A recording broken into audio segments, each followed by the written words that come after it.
Hello and welcome back. Today I wanted to do a review of one of the two Darth Revan sabers that Korbanth Sabers just came out with. Now Corbanth, I've never reviewed any of their stuff before, but it's been around the community for a while. They've got one of the Kylo Ren ones that's out there. They've got a couple of Graflex. They also make props, and Korbanth, basically, while a lot of other saber companies like Electrum and Bendu focus on their own special take on the sabers, Korbanth is a prop company that focuses more on things that are authentic or designed to look like canon hilts for things like the cosplayer community or collectors who want something that's recognizable as a specific character's saber. So this is part of their Ancient Revan set. This is the dark side version of it, and it is based off of Darth Revan's lightsaber. All right, so when you get stuff from Korbanth, there's a couple different ways that they do it. They'll offer an empty kit, which is what this is right here, or they'll offer an installed kit. Now, the empty kits run about the same as pretty much anybody else's saber. The installed kit, their installs are super, well, to my mind, they're super expensive.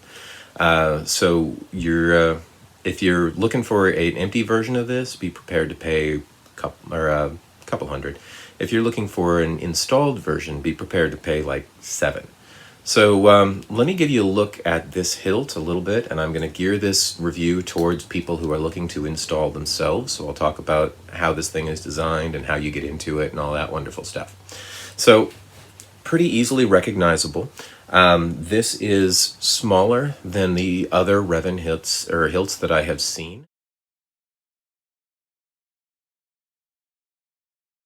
My understanding is that it's a little bit bigger than a Vader's Vault hilt, but it's smaller than the Saberforge hilt, significantly smaller, much smaller than the Altar Saber's hilt.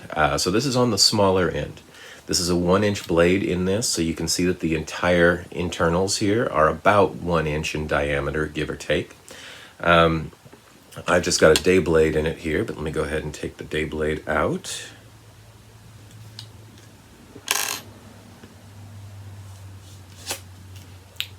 There we go. So one of the things to keep in mind about Korbanth Sabers is that their retention screws are a different size than everybody else's. Most people use the same sized wrench. Vader's Vault uses slightly bigger. The wrench for the Korbanth Sabers is very small, and it comes with one, so you're not going to be able to use your other wrenches on it. The basic design on this, it has 2 push buttons right here. Okay, since this is an empty, the push buttons are built in, which is interesting. If you get an empty from a lot of other shops, they don't even have buttons. You have to put your own in. These come with the buttons, but they're push buttons. What that means, though, is that the installs I've seen on this, people have made removable chassis that have tactile switches on the inside. So these buttons hit another button inside that actually turns on the saber. But it has to be specifically designed so that the buttons inside line up with the buttons outside, because there are no wires attached to these that are going to be able to attach to a board. All right, in terms of the pieces, we have a CoverTech clip here.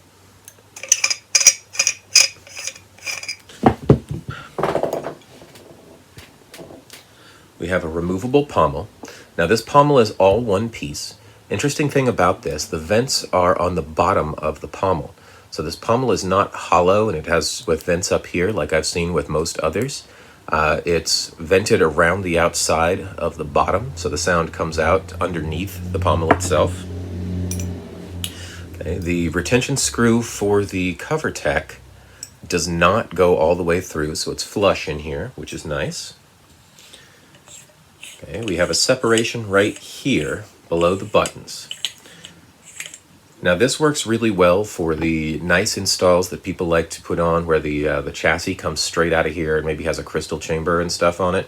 So this is set up for that, so you can just take the whole bottom off and access the board. There is a screw pre-drilled right there that's a retention screw for a chassis, so it's pretty much designed exactly to do that. You can see those buttons here. Okay, so those are the built-in push buttons. I haven't tried real hard, but I don't see an easy way to remove those. So whatever you do with this, unless you want to get real involved, you're going to have to work with those buttons. All right. This bit up here, as opposed to just being powder coated or painted, this is a separate piece. So the emitter ring slides off the top, and this piece right here that seems to be, I want to say that it's actually brass, because it looks like brass to me. This piece slides on there, emitter ring slides on, and then the whole thing screws on the top. So we're dealing with something that is 1, 2, 3, 4, 5 pieces, which is a really, I usually don't see these come apart in that many pieces. So that's basically how this is made. The overall effect of it is really nice. The design is pretty nice and sturdy, but again, you're going to have to deal with these buttons unless you want to get real involved. All right, so that is a quick look at the Dark Revan from Korbanth Sabers. Hopefully this review has been of use to you. If it has, please join me back and we'll look at the light side.